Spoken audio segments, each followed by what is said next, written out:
Алматының шет жағы болған соң ба, бұл маңда ығы-жығы жүргіншілер жоқ екен. Қас қылғанда Бағдаршамнан жалғыз өтуіме тура келіп тұр. Оның қай көзі жанып, қай көзі өшкенін анық көре алмай, көзімді ашып жұмып сәл тұрдым. Кенет бір ит келіп, көшенің шетіне құйрығын басты. Кәдімгі адамға ұқсап, қарсы беттегі Бағдаршамды бағдарлап отыр. Ол орнынан көтерілгенде, мен де итке сеніп, көшені кесіп өтуге ыңғайландым. Итекең иттік жасамапты.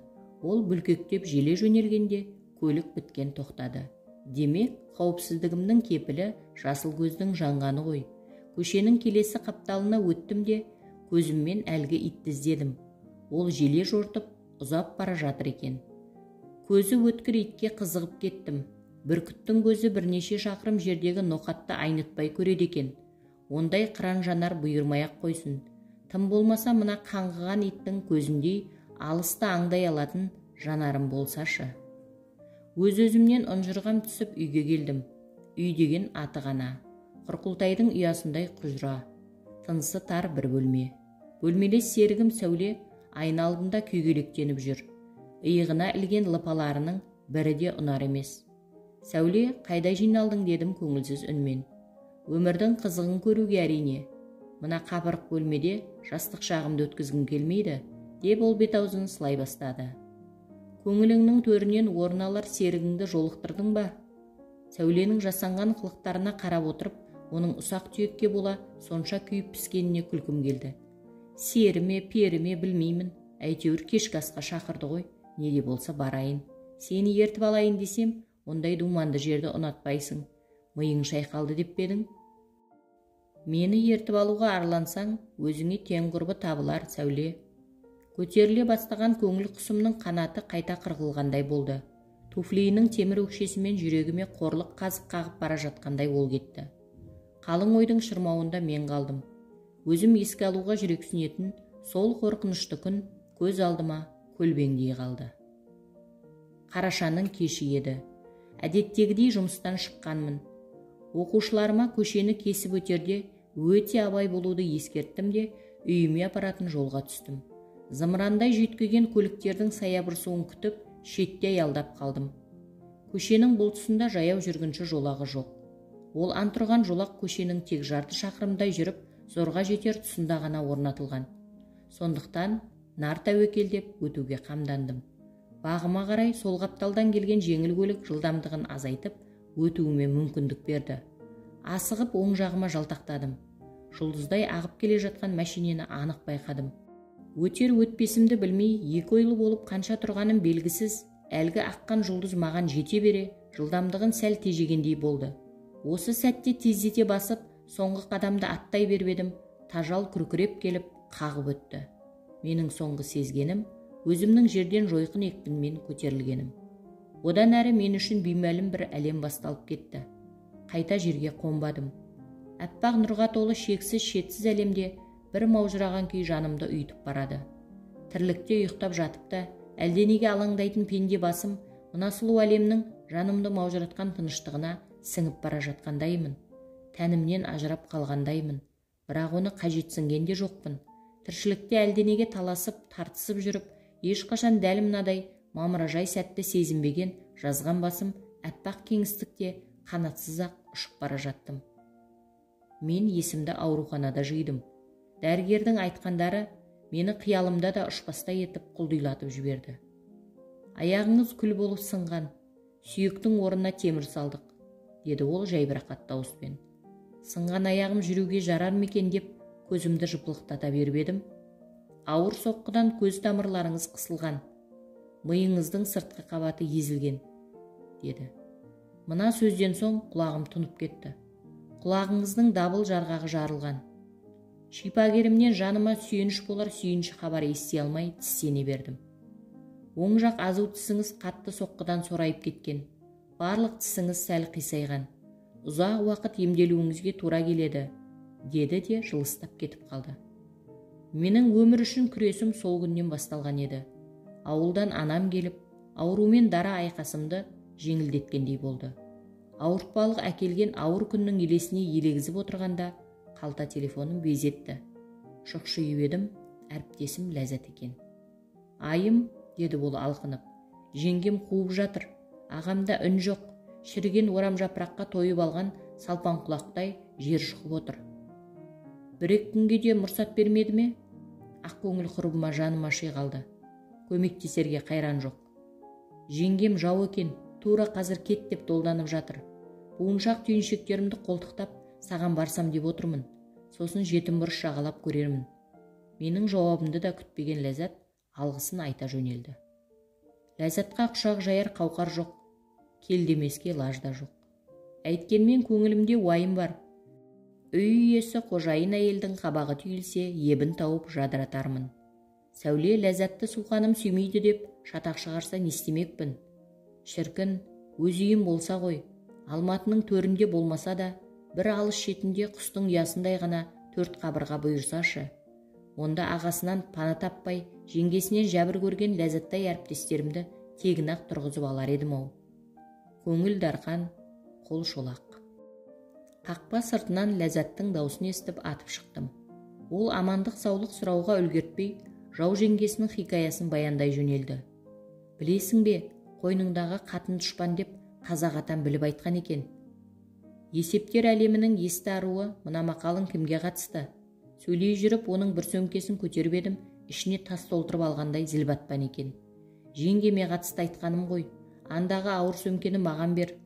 Өзің көзің ауырып жүргенде ауыр көтеруге болмас. Бүгін бәрі менің көзімнің кінәратын басты тақырыпқа айналдырыпты. Менің қамымды жейтіндер көбейген-ау шамасы. Менің салқын шыққан даусымнан Ләззат жігжапар болып қалды. Жоқ, ғаламтордан оққаным бар еді. Көзіне нұқсан келген науқастарға ауыр зат көтеру зиян деп жазылғаны бартын. Көңіліңе алмашы. Бүгін бір итке қызықтым, Ләззат. Қойшы, ит өмірді онсыз да сүріп жүрміз ғой, көрінгеннің босағасында телміріп, деді ол, буыншақтарын өзі арқалап, бөлмеге кіріп келе жатып. Қызыққаным, ол бағдаршамның көздері қалай құбылып тұрғанын анық көріп отырды, ал мен оның соңынан еруге ғана жарадым. Жә, мұңайма, Алла сүйген құлын сынайды. Онда жаратушымыз мені шектенсіз жақсы көретін болды ғой, деп мырс еттім де шәй қамдауға кірістім. Есігі жаққа жалтақтаумен жүрмін. Дударбас қожайын келсе, әптеріп тәптерімізді шығарары анық. Ішкі қорқынышымды екеуара әңгімемен сейілткім келді. Ләззат, сенің балалық дәуреніңнің қалай дөңгелеп өткенін білмеймін, ал мен кішкентай күнімнен мұғалім болуды армандайтынмын. Тіпті бала кезімдегі сүйікті ойыным мұғалім оқушы болатын. Онда да мен үнемі мұғалім болып қатайып тұратынмын. Көршілердің балалары оқушы ретінде ғана көрінетін. Бала, арманың алдамаған екен ғой, енді міне мұғалімсің. Мұғалім болғаныма 1 жыл толмай жатып, көпірген көп қағаздың көлеңкесінде қалдым. О, қу қағаз, мені шығармашылықпен айналысуды жаны сүйетін жас ұстазды қашан жайыма қалдырасың? Әндете айтқан бұл сөзіме құрбым күле қарады. Сен қағазды жайына қалдырмасаң, ол ешқашан сені тыныш қоймас. Бірақ сен осы саны көп, мәні жоқ қағазды адыра қалдырсаң, топас мұғалім атанасың. Өзіме қарағанда бір ит жидені бұрынырақ тоздырған әріптесімнің бұл сөзіне кәдімгідей тіксініп қалдым. Сен 3 жыл емес, 100 жылдық ұстаздық еткендей несіне еліріп кеттің?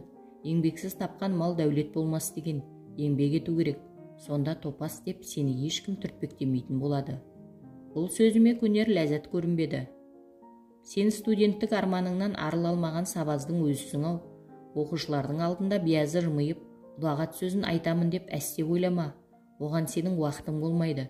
3 жылдың ішінде мына менің көзім соған анық жеткен. Мына түкке тұрғысыз қағаздарды толтырып қойсаң, ұлағатты ұстаз атанып, тасың өрге домалай бермек. Құрбымның бұл сөзіне намысым келді. 4 тағандап жерге жабысқан үстелді жұдырықпен қойып қалдым. Ау, білім сапасы ше, оны қайтып айдалаға тастаймыз. Білім сапасын талақ еткен биліктің өзі, ал мұғалімнің қолынан келері тек пәрменді орындау ғана, деп бір сөмкесінен оқушылардың дәптерлерін алып шықты. Жаным сүймейтін әлде бір есептерді көрсетіп, сөзін дәлелдемек болар деп, зәре-құтым қашып кетті. Сосын жау жеңгесінен жеңіліп, қанша ұрыс салған құрбымды алдарқатпақ ниетте сөз байладым.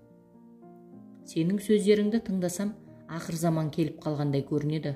Қараспанды төндіре бермей, шәйіңді іш.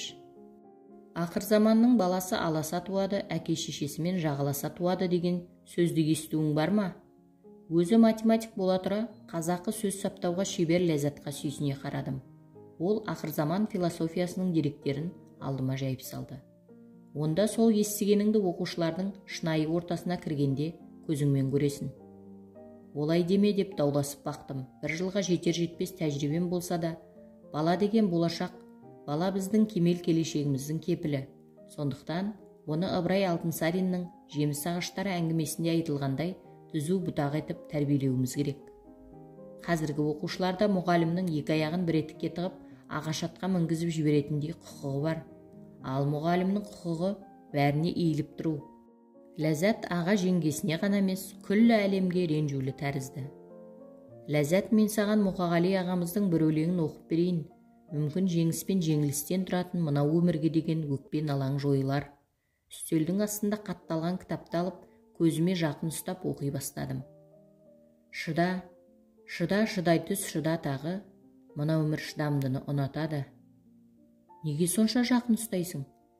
Көзің мен ойлағаннан да нашар көре ме? Ол өлеңге емес, кітапты бетіме жаба жаздап оққан менің кейпімнен өмірге құлшынысы қайтып оралғандай. Оның аузынан шыққан өзім үшін ең сұрқия сөз маған қарғыс үніндей болып жаңғырып жетті. Жан арпалысымды ішіме бүгіп қалдым. Көзім көреді, тіпті басқалардың көрмегенін мен көремін. Өзгелердің жанарына жетпеген шындықты мен көремін. Басқалар байыбына бара алмаған бақытты мен бағалаймын. Сондықтан да өмірді өзгеше көзбен көре аламын. Көргенімді шындықпен өре аламын. Тек көзімнің алыстан көру қабілеті нашар. Осы кемістігімді нашарлар бетіме басар. Сен сияқты алыстан арбай алмасам да, жақыннан аңдай аламын. Темір тажал жолымды кескелі бері ішкі күйімді, сырт көзден жасыруды үйренгенмін. Өмір өзі сыр сақтауға үйретті. Ләззаттың бір ауыз сөзі көңілімдегі сыйластық жібін дірілдетсе де, шай құйып отырған қолым еш дірілдемеді. Айым деген қожайынның даусы естілді есіктің сыртынан. Міне, нағыз дірілдейтін шақ туды. Буынымды әрең билеп алдынан шықтым. Оның сұрланған жүзін көріп тіл ауыздан қалдым. Иіліп бүгіліп тағзым етуге таядым. Бөтен қыз келіпті ғой, кім рұқсат етті? Деп ол тіптен қатуланып. Кім дейсіз бе? Бөтен біреуді менің үйіме кіргізуге қалай дәтің жетті? Негізі дәтім жетпеген еді, бірақ апай, мен бүгінге ғана қонатын жер іздеп келдім. Аға жеңгем. Үйден имене шыққан Ләззаттың сөзін қожайын аяқтатпады. Туыстарыңа сыймағанда құрбыларыңа сиямын деп келдің бе? Сыйғанда қандай апай, тек сіздің патша көңіліңіз сыйдырса болғаны, деп табан астында маған тіл бітті. Дуадақтай аяғын дік-дік басқан қожайын өзін патшадай сезініп, кең пейілділік таныта қалды. Жарайды, тек пәтер ақысын көтеремін. Сұрша әйелдің аузынан жұмақ жыр естігендей, алғысымызды жаудырып үйге кірдік. Ләззат осында тұратынына кәдімгідей қуанып отыр. Ендігі қауіп Сәуледе. Бірақ ол қауіптен де аман есен құтылдық. Сәулеге пері жігіті азаматтық некеде тұруға ұсыныс жасапты. Сәуле жазған келісе кетіпті. Енді құжыра тек Ләззат екеуміздің иелігімізде қалды.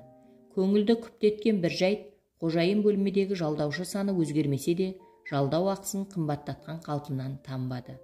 Амалсыз жалаңаш 4 қабырғаны қымбат бағаға жалдап тұра бастадық. Барар жер, басар тауымыз жоқ. Қайда барсақ та қорқыттың көрі. Сәуле заттарын жиыстырып, азаматтық неге деген арсыздың ісін бастауға қамданғанда, қызын ұзатқан анадай көңілім жұбанбай әлденеге құлази берді. Әңгіменің жалғасы бар.